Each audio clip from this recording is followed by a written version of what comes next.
et bienvenue dans notre temps d'enseignement, dans notre programme, dans notre émission « À l'écoute de la parole de Dieu ».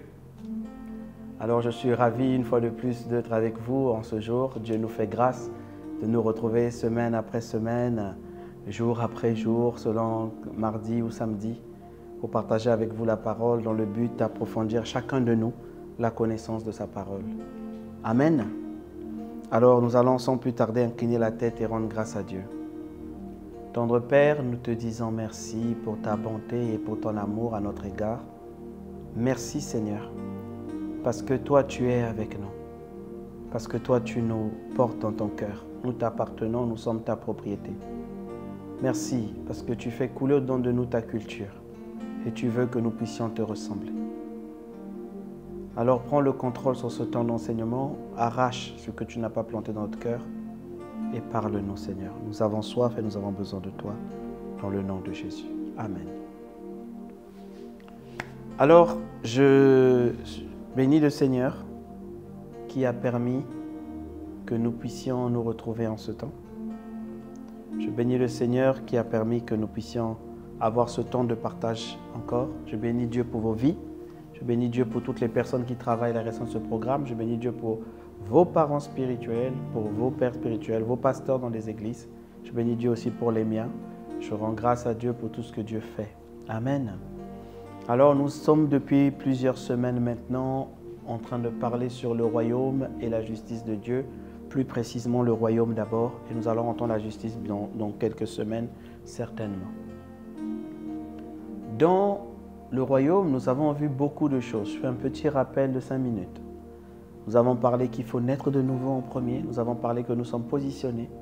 Nous avons parlé que nous appartenons à Dieu. Voilà pourquoi Dieu veut qu'on le sache et qu'on n'est pas libre de faire ce qu'on veut. On a parlé du roi, de la personne de Jésus-Christ comme notre roi au sein du royaume, comment nous devons marcher avec lui, comment nous devons l'honorer. On a parlé aussi de la constitution, la place de la parole de Dieu dans ce royaume, ce qui régit toutes les lois et les fonctionnements. Par les Écritures, on dit que Dieu est infini, mais par les Écritures, on peut savoir comment Dieu va faire, parce qu'il ne change pas, il est immuable. Mais on peut savoir que cette situation, mais comment? En sondant les Écritures au travers de ce qui est dit. Et nous avons maintenant parlé de la culture. La culture. La culture est une importance. On a vu que la culture, c'était l'ensemble un tout où il y avait les savoirs, où il y avait l'art, où il y avait les croyances. C'est un tout où il y a les coutumes, les us, les symboles, les pratiques, les choses que nous avons appris à faire, les compétences qui sont transmises. Et c'est tout ça qui fait de nous la culture.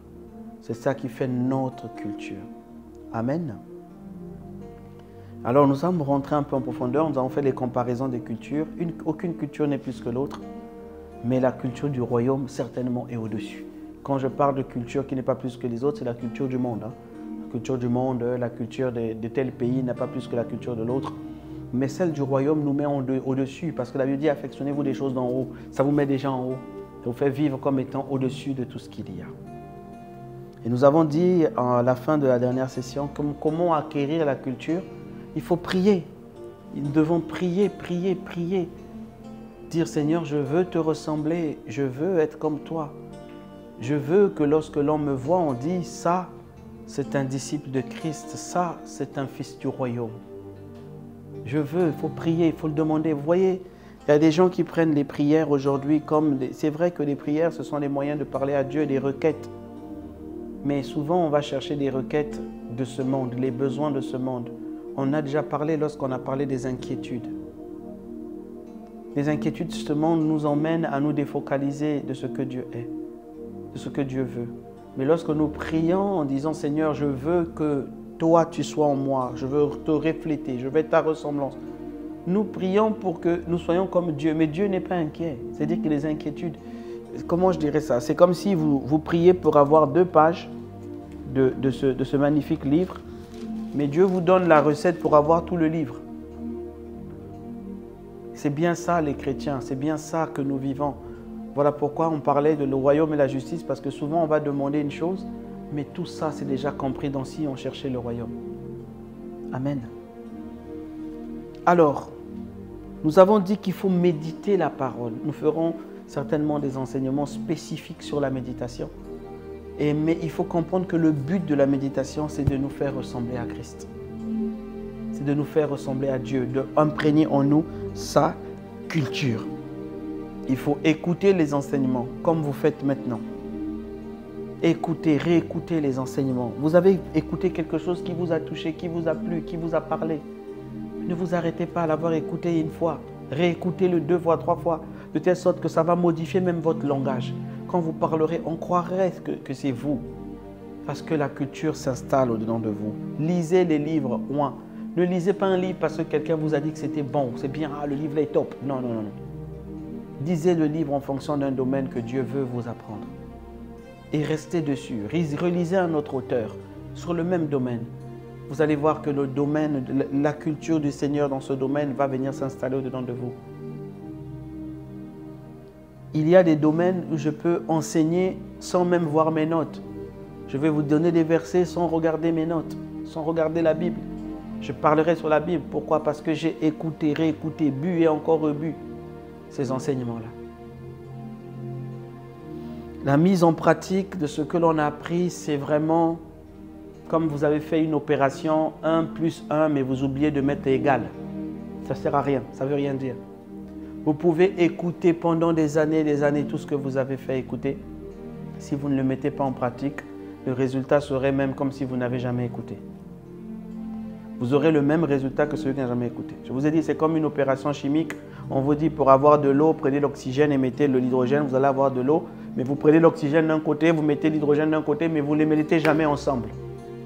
Ça ne donnera jamais de l'eau. Et vous dites, mais pourtant j'ai tout. Non. La Bible dit, ne vous bornez pas à écouter la parole de Dieu, mettez-la en pratique.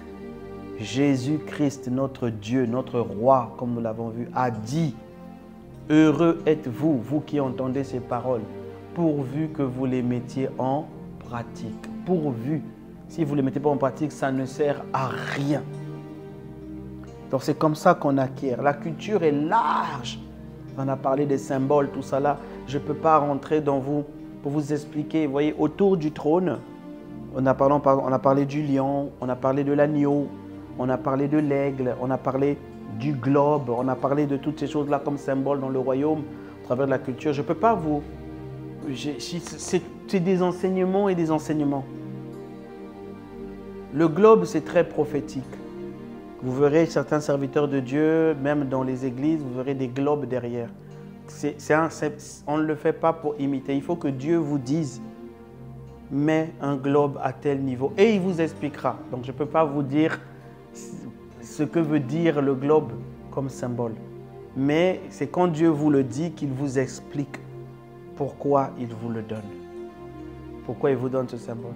Mais autour du trône de Dieu, on dit qu'il y avait un ange. Il y avait un ange parmi les 4 anges là. Je les aime beaucoup, ces anges-là. Je les aime beaucoup parce que je me demande s'ils apparaissent la nuit dans ta chambre, comment tu vas réagir. La Bible dit qu'ils ont 6 ailes et sur les ailes là, il s'est rempli des yeux, des yeux, des yeux, des yeux, des yeux, des yeux partout. S'il apparaît la nuit pendant une belle pluie et une coupure d'électricité dans ta chambre pour te dire que c'est le Seigneur qui m'envoie, je crois que tu vas crier au nom de Jésus, au nom de Jésus, au nom de Jésus. Parce qu'ils doivent avoir un aspect terrifiant. Mais l'un a une tête de bœuf, d'agneau. L'autre a une tête d'homme. L'autre a une tête de lion. Et le dernier a une tête d'un aigle en plein vol. Waouh! C'est les 4 êtres qui sont autour, qui disent Saint, Saint, Saint est le Seigneur. C'est eux. Et ils ont 6 ailes. Avec 2, ils se cachent les visages, 2 ils se cachent le corps, 2 pour cacher le visage, 2 pour voler. Ben, imagine qu'il apparaît, il te dit le Seigneur m'a envoyé. Lui, il vient droit du trône. Tu vas faire quoi? J'aime bien, le jour où j'ai lu ça, dans Isaïe, j'ai compris pourquoi Isaïe a eu peur. Mais ce sont des symboles. Vous voyez pourquoi Dieu veut qu'ils aient une tête de ceci, une tête de cela, une tête de ceci. Ce sont des symboles. Alors, aujourd'hui, nous allons... Donc, on a dit il faut mettre en pratique la parole. Vraiment, n'oubliez pas, mettons en pratique la parole. Le Saint-Esprit vous rappellera ces choses. La Bible dit, il vous rappellera mes paroles. Il rappellera les paroles de Jésus. Il vous dira, là, ce n'est pas de la culture comme tu as écouté. N'endurcis pas ton cœur, n'endurcissez pas vos cœurs. Appliquez, faites comme il dit et vous verrez des résultats. Je ne sais pas comment vous dire ça. Souvent, on a pris les mauvais chemins. Demandez une chose, une chose. Lorsqu'on a parlé du royaume, le Seigneur disait que Jésus a commencé son ministère à 30 ans. Il a vu tous les problèmes qu'il y avait sur la terre. Hein. Les femmes qui n'arrivaient pas à se marier, qui n'arrivaient pas à avoir d'enfants, les hommes qui étaient violents, les hommes qui galéraient. Il a vu les maladies, il a vu tout. Mais il n'est pas venu dire, pour tel problème, il faut faire ça. Pour tel... Il a dit, rentrez dans le royaume. Il dit, ces problèmes-là sont normaux pour les gens du monde. C'est normal qu'eux, ils le vivent. Mais quand vous rentrez dans le royaume, il vous met directement au-dessus de tout ça. Pas de stérilité, pas de maladie, pas de galère, pas de souffrance, pas de larmes, que de la joie, que du rire, que de louanges. Il dit, allez directement dans le royaume. Il vous donne un global. Allez directement, vous avez tout le reste. Voilà pourquoi le Seigneur nous emmène à comprendre ce message. Il faut dire, Seigneur, je veux ton royaume. Je suis né dedans, mais je le veux le mettre en pratique, je veux le vivre. Beaucoup de problèmes seront réglés. Beaucoup. Pour ne pas dire tout. Alors, une fois qu'on a la culture, il faut comprendre qu'une culture, on la reçoit, comme on a dit, en apprenant, mais on la reçoit aussi au travers de l'éducation. Dites avec moi l'éducation. L'éducation est une forme de forteresse, mais une bonne forteresse. Vous voyez, il y a des choses, quand on dit, on pense que c'est mauvais. Non. Il y a des mauvaises, on avait déjà vu ça, quand on a parlé des forteresses. Il y a des mauvaises forteresses et il y a des bonnes forteresses. Quand vous avez une bonne forteresse qui vous protège, une forteresse énorme qui vous protège, c'est très bien. C'est-à-dire que vous êtes bien protégé. Mais quand vous avez une forteresse qui est une mauvaise forteresse, qui vous garde dans une prison, ça c'est mauvais. Les forteresses gardent, protègent et bloquent, mais des limites élevées et solides. La Bible dit dans le livre de Proverbes 22 au verset 6, « Instruis l'enfant sur la voie qu'il doit suivre. Et quand il sera vieux, il ne s'en détournera pas. Canalise-le. » C'est ça. Donc, la culture doit être mise au-dedans de nous par les enseignements pour créer des forteresses, des guides-lignes, je ne sais pas, c'est un mot plutôt anglo-saxon, des canevas. Des canevas qui nous gardent, qui nous protègent. Il dit il faut. Et la culture, c'est ce qui fera que même dans les sommets, je dis souvent aux gens, je ne parle pas à vous, je ne sais pas, mais bon, je crois que vous aussi, si vous n'êtes pas voleur, on ne peut pas venir. On va dire, vous avez dit que je ne m'a jamais appris à voler, je ne vole pas. Je ne fais pas d'effort pour ça. C'est ça. En gros, lorsque c'est une éducation qui est donnée, qui est reçue, l'enfant grandit avec et il ne fait pas d'effort. Mentir, il ne fait pas d'effort pour ne pas mentir. Parce qu'il dit, chez moi, on m'a toujours appris à dire la vérité. Même si la vérité fait mal, je veux dire la vérité. Et puis, on m'a appris, mes parents m'ont appris qu'une faute avouée, entre guillemets, les gens disent à moitié pardonner, mais dans le Seigneur, on dit, repentez-vous, le Seigneur vous pardonne. Donc, il pardonne.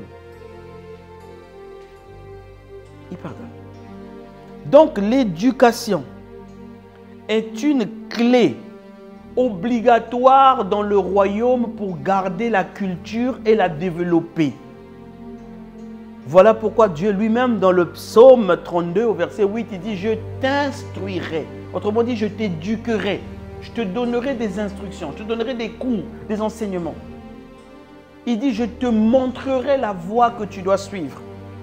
Pas seulement lorsque tu es en face d'un problème, non, même avant.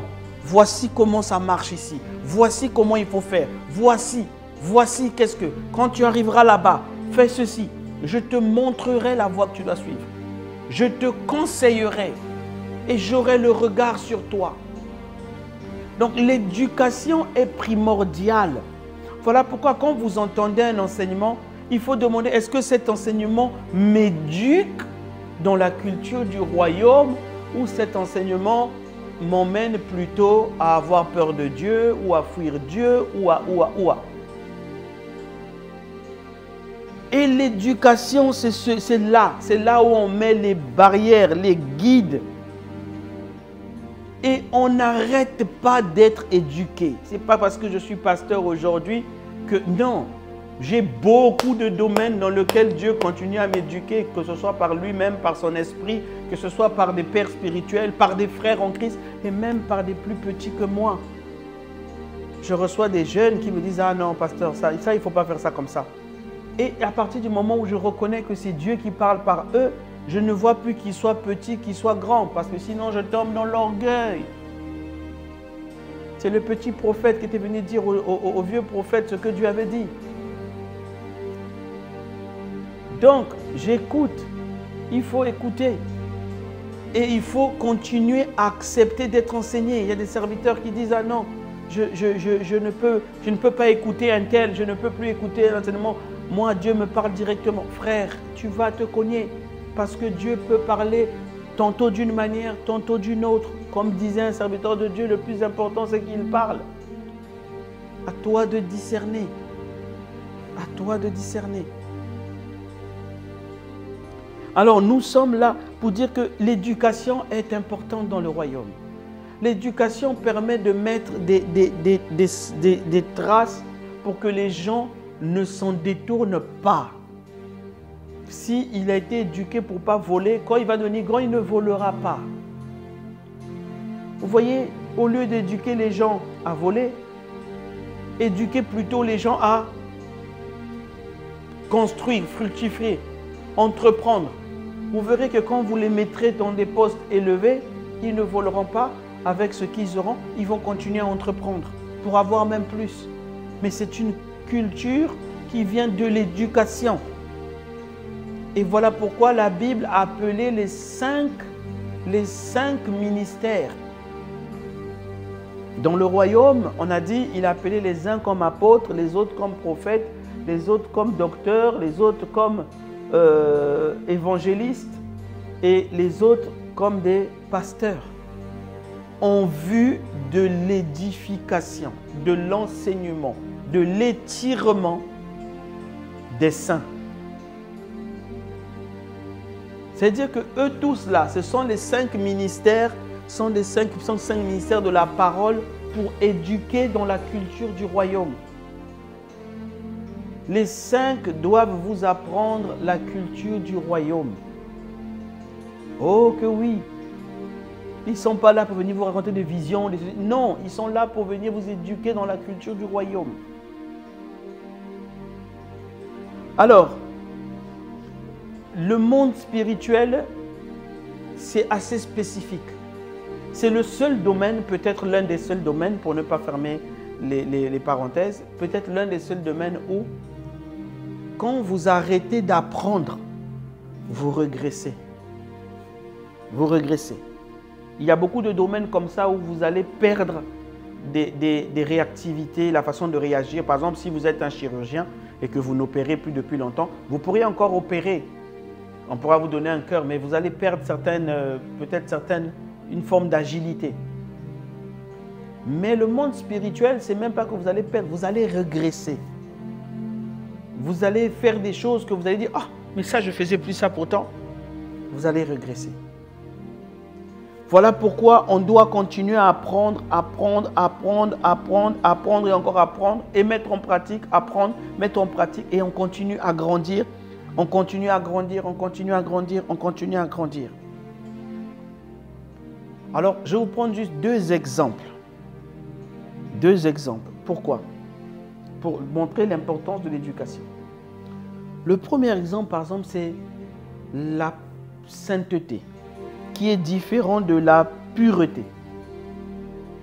La pureté. On doit enseigner aux enfants ce que c'est qu'être saint, ce que c'est que la sanctification. Ça ne veut pas dire être sans péché. Le mot sanctifié veut dire être mis à part. Que ton nom soit sanctifié. On ne dit pas que le nom de Dieu est péché. Non.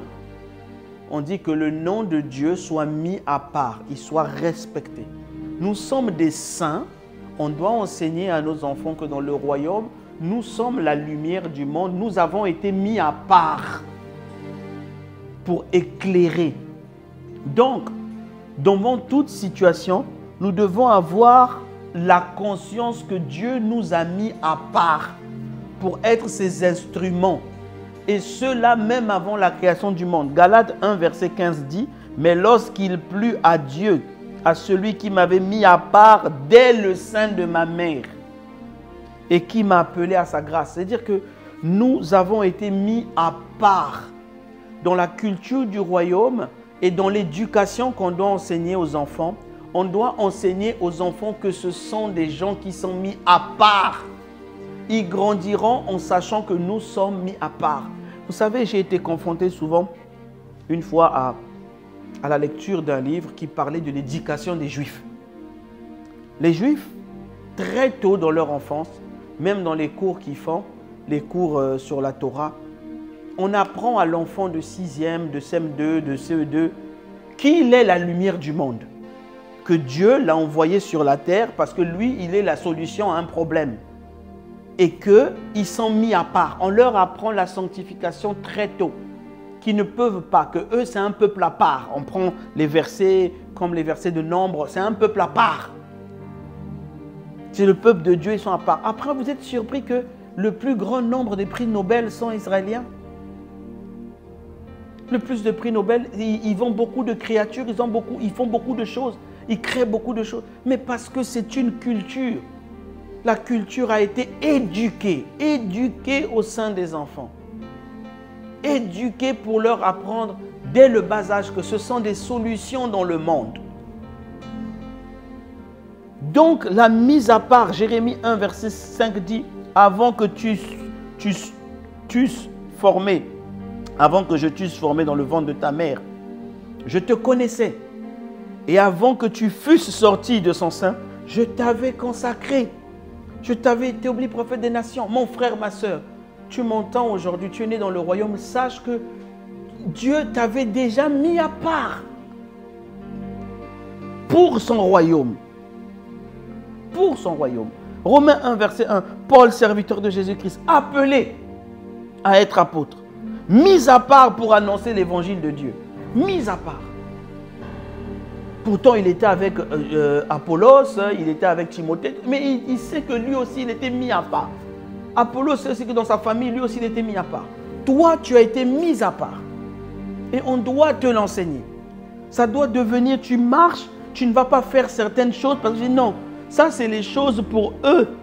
Moi, j'ai été mis à part. Je vous ai dit que quand vous comprenez le royaume, il y a des péchés que vous ne ferez plus. Parce que vous savez que vous êtes mis à part. Vous êtes comme le médecin qui est chargé de soigner. Alors, je vais prendre quelle est la maladie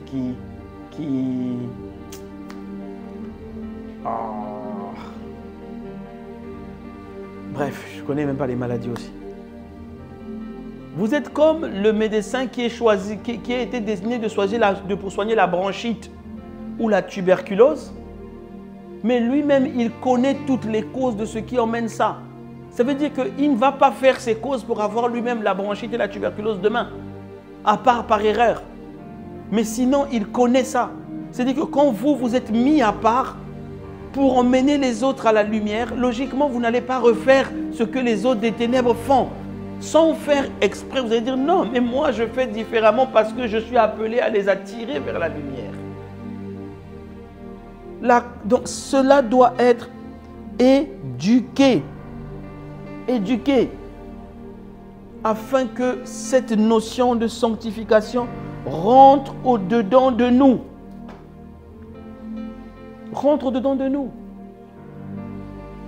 Un autre aspect, par exemple, qui doit être éduqué. Toujours prenons parle de la sanctification, d'être mis à part, parlons un peu de la pureté. La sanctification et la pureté sont différents. La pureté, c'est accepter d'être pur.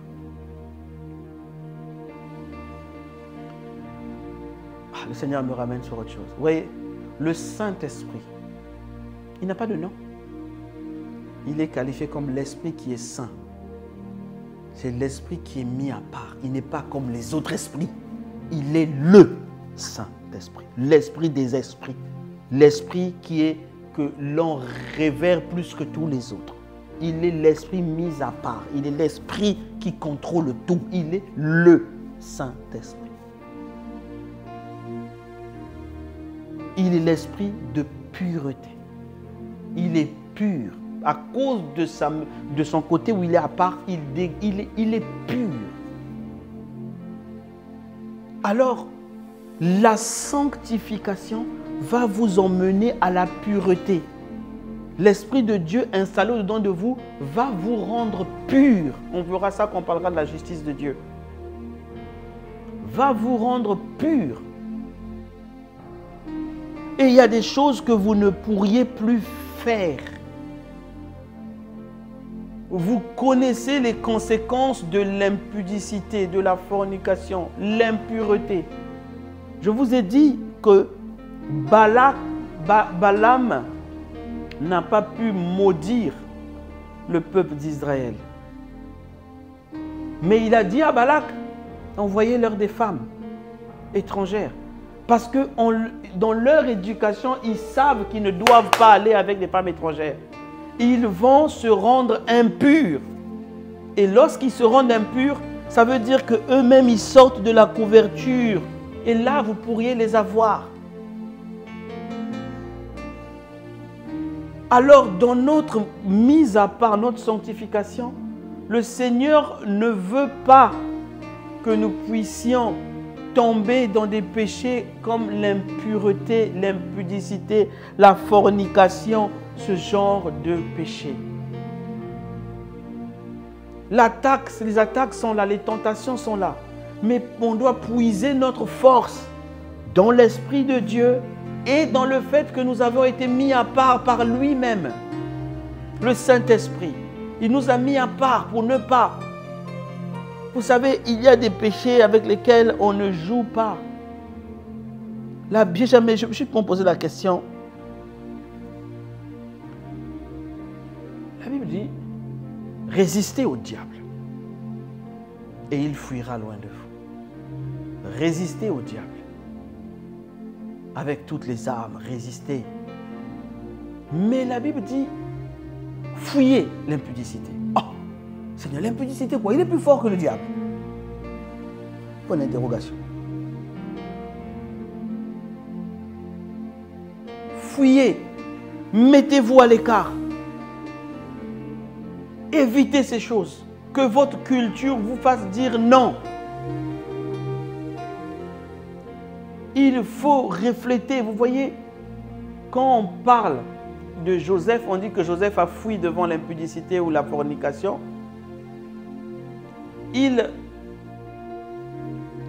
On dit que Joseph dit, comment ferais-je ça à mon Dieu? Vous voyez, il ne s'appuie même pas sur lui-même. Peut-être que lui-même il voulait. Il dit, mais comment ferais-je ça à mon Dieu? Ça veut dire que Dieu est plus, sa culture de son appartenance à Dieu est plus grande que tout, que ses envies, que lui-même. Il dit, non, je ne peux pas faire ça. Je ne peux pas. Non seulement je n'ai pas envie, mais je ne peux pas le faire. Pourquoi? Parce que ce n'est pas dans ma culture. Ce n'est pas dans ma culture. Il y a des choses pour lesquelles vous serez accusé. Vous direz simplement, mais je ne peux pas. Ce n'est pas de ma culture. Et d'autres personnes qui connaissent votre culture diront, non, ça, même le diable sait que ça, on ne peut pas l'avoir là-bas. Ce n'est pas ta culture. Mais ça doit être éduqué, éduqué, éduqué. Parce qu'il y a des choses que vous devez continuer à apprendre. Les rapports sexuels ne sont pas mauvais. Dieu les a juste mis dans un cadre. Ça veut dire que, comme si vous donnez le permis de conduire à un enfant de 10 ans. Non, vous donnez la voiture à un enfant de 10 ans. Non, on dit il faut d'abord qu'il ait fait des cours, il faut d'abord qu'il ait fait ceci, il faut d'abord qu'il ait fait... La voiture, c'est bien. Moi, j'ai mes enfants, ils aiment bien. Ah oui, quand je vais être grand, j'aurai telle voiture, c'est bien. Mais pour le moment, niet, parce que vous êtes encore des enfants. Il y a des choses qu'on donne parce qu'il y a un âge, on pense qu'il y a une forme de conscience qui est là. Mais ça passe par l'éducation. On a besoin d'être éduqué dans le royaume. Peu importe notre niveau. Quand on est devant un enseignement, on dit Seigneur, parle-moi, enseigne-moi. L'enseignement, c'est l'éducation. Voilà pourquoi l'enseignement fait partie dans un ministère, dans certains pays, on dit le ministère de l'éducation.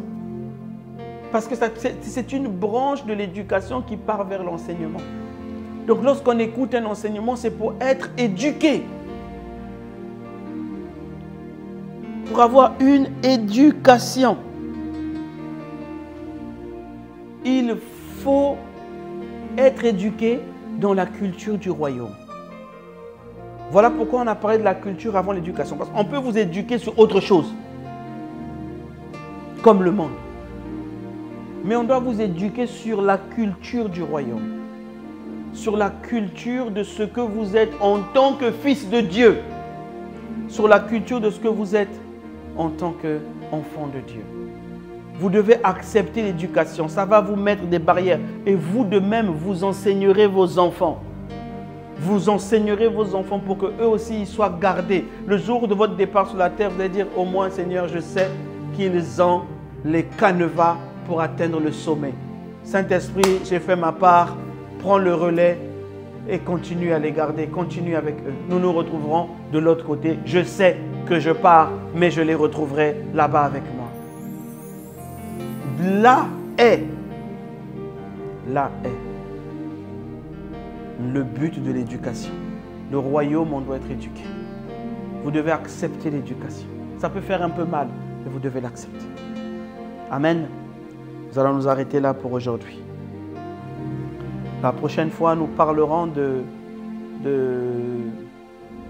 la combinaison entre la culture et l'éducation. Quand cela est bien fait, ça nous emmène dans la métanoïa.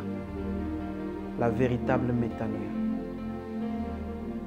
On va incliner la tête. Seigneur, que Dieu toi, notre Père, notre Seigneur, notre Roi, toi qui nous fais grâce, toi qui nous enseignes aujourd'hui sur l'importance d'être éduqués sur les choses du royaume. Merci. Merci, Père, parce que tu mets des dépôts pour nous et pour nos enfants et pour nos familles. Merci, parce que nous savons que peu importe le niveau où nous sommes, nous avons encore besoin d'être éduqués. Voilà pourquoi tu es notre Père. Voilà pourquoi le Saint-Esprit est là. Merci pour tout, Seigneur. Merci pour ce temps. Merci pour ta parole. Merci pour les chaînes que tu brises de les mauvaises éducations, pour livrer que tu arraches des cœurs. Parce que le temps est venu du changement, la transformation, par la puissance de ta parole et par la puissance de ton esprit. Merci, Saint-Esprit. À Jésus-Christ seul la gloire, l'honneur et la magnificence au nom de Jésus. Amen. Que Dieu vous bénisse. Si vous n'avez pas donné votre vie au Seigneur Jésus-Christ, attendez, vous allez faire la prière du salut juste après. Ne vous déconnectez pas, c'est important. Envoyez-nous vos témoignages, partagez le message autant que possible. Éduquez vos enfants selon les principes du royaume. Éduquez-vous vous-même, comme nous l'avons vu pour acquérir la culture. Que Dieu vous bénisse. À la prochaine session.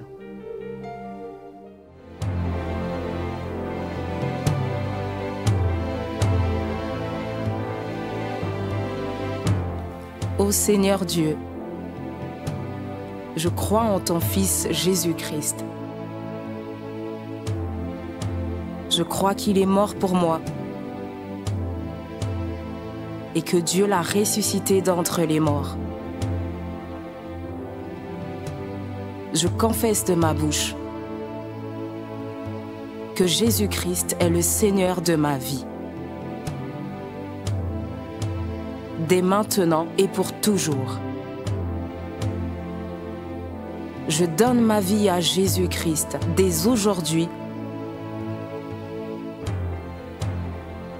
et j'ouvre mon cœur par la foi et reçois le salut.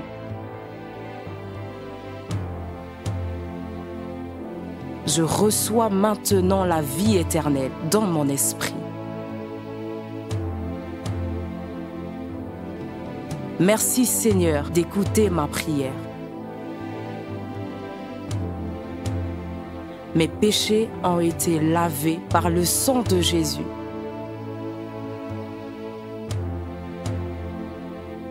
Christ vit maintenant en moi. Et je suis libre. Je suis sauvé. Je suis né de nouveau. Et dès aujourd'hui, je marche en ayant conscience de ma nouvelle vie en Jésus-Christ.